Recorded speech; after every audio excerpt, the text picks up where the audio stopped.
Continuamos con la intervención del asambleísta Luis Fernando Torres. Señora Presidenta, señores legisladores, las reformas que hoy debatimos en segunda acentúan en su gran mayoría el carácter punitivo, controlador, excesivamente fiscalista de los municipios ecuatorianos.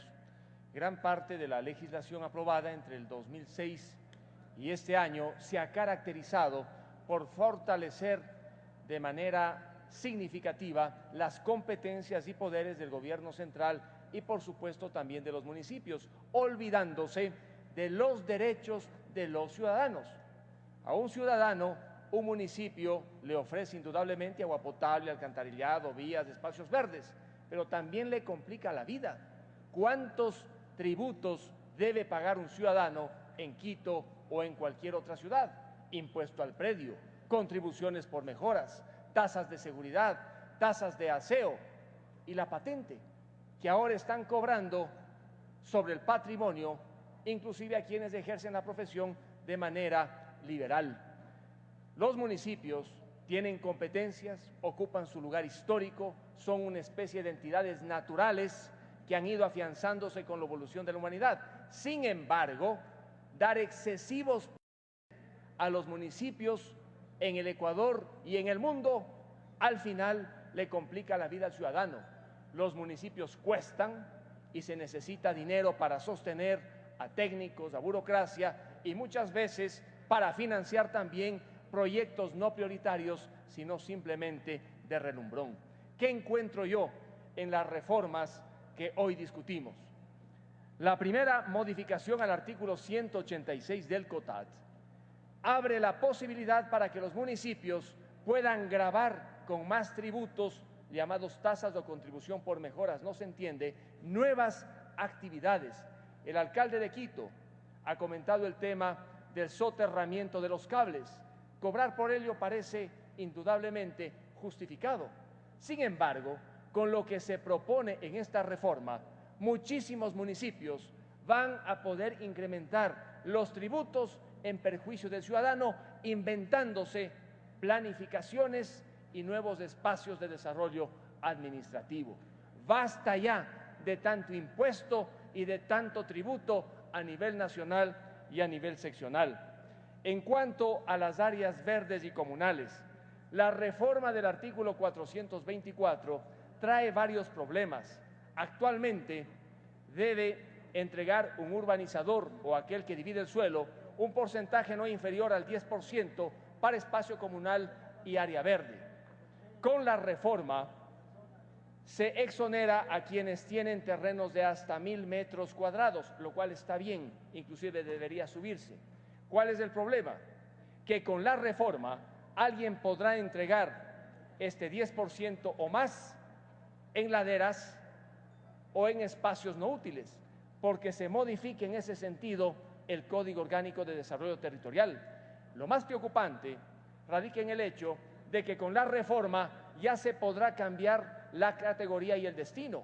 Alguien entrega ese 10% para área verde o área comunal y al cabo de poco tiempo el municipio modifica el destino y resulta que allí se construye la sede barrial del barrio. ¿En qué queda, en definitiva, esa área verde? ¿O a alguien se le ocurre hacer un dispensario médico, cuando lo que se entregó fue precisamente para área verde y espacio comunal? Esa reforma tiene que ser meditada, a mi modo de ver se encuentra muy mal concebida y planteada. En el tema de los fraccionamientos, el artículo 470 de la reforma establece dos vías de división del suelo: la parcelación y la urbanización. Actualmente se obliga que al menos en urbanizaciones se aplique el sistema de propiedad horizontal.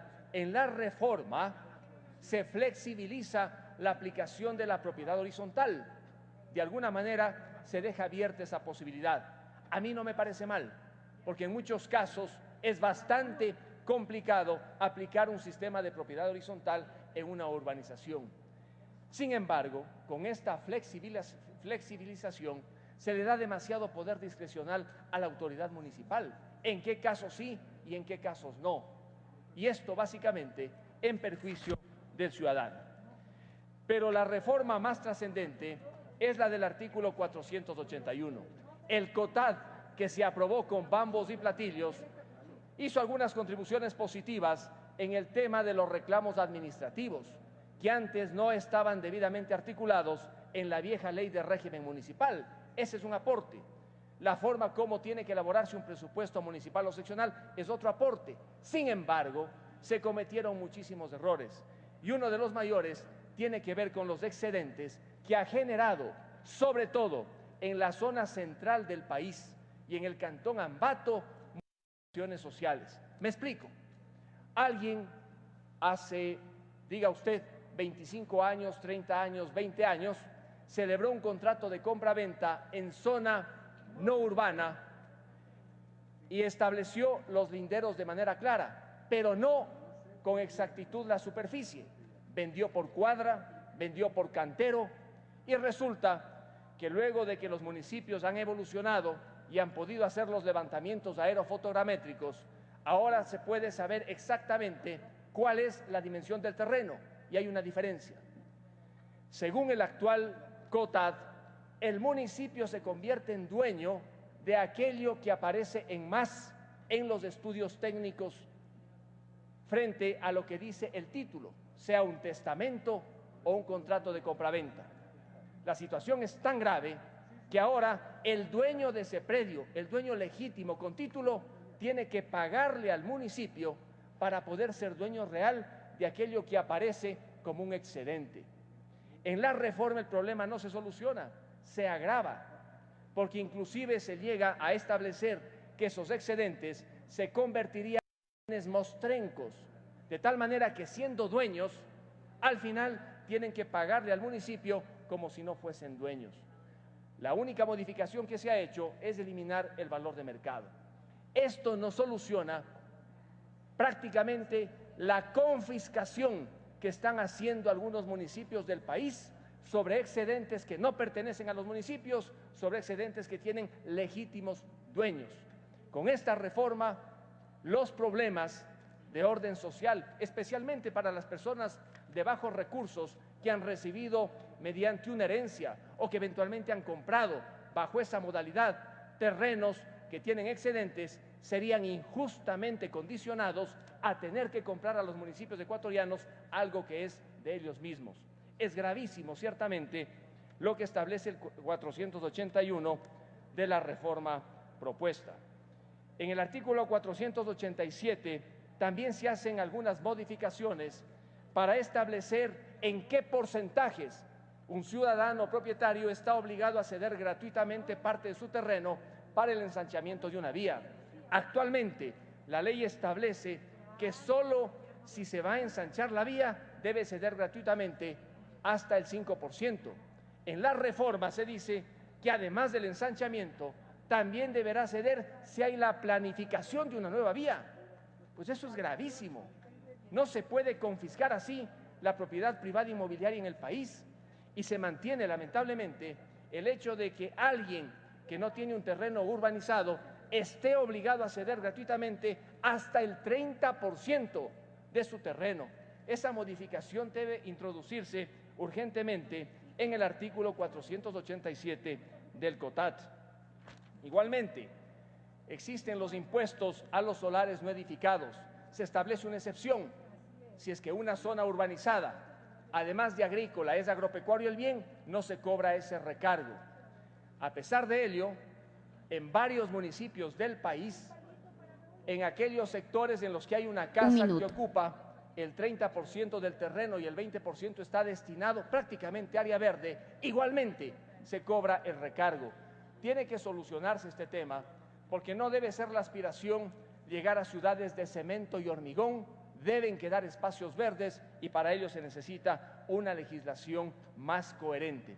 Señora Presidenta y señores legisladores, en el tema de las expropiaciones, y con esto concluyo porque lamentablemente no tengo más tiempo, el artículo 595 y el artículo 594 deben aplicarse, como dijo el alcalde de Quito, entiendo que quieren los demás alcaldes del país, con fuerza y con rigor, para aquellos urbanizadores pícaros, para aquellos que lotizan, para aquellos invaden y luego venden parcelado. Pero hay otros casos en que los municipios abusan confiscando tierras productivas porque se le ocurre a un concejal, a un técnico, un buen día decir: expropiamos esta área de terreno para hacer aquí vivienda de interés social.